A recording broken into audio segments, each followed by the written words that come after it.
رسول اللہ صلی اللہ علیہ وآلہ وسلم نے فرمایا، جس شخص نے ناحق کسی زمین کا تھوڑا سا حصہ بھی لے لیا تو قیامت کے دن اسے 7 زمینوں تک دھنسایا جائے گا۔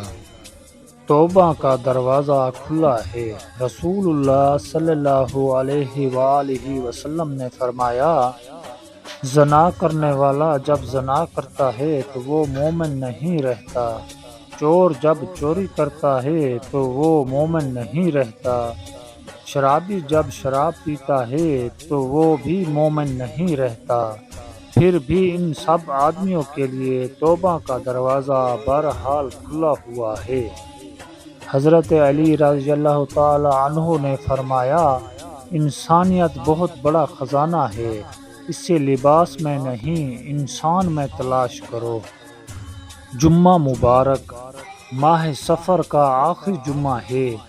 یا رب، یا اللہ، اس آخری جمعے کے صدقے ہمارے تمام صغیر و کبیرہ گناہ معاف فرما اور ہمیں سچی توبہ کرنے کی توفیق عطا فرما۔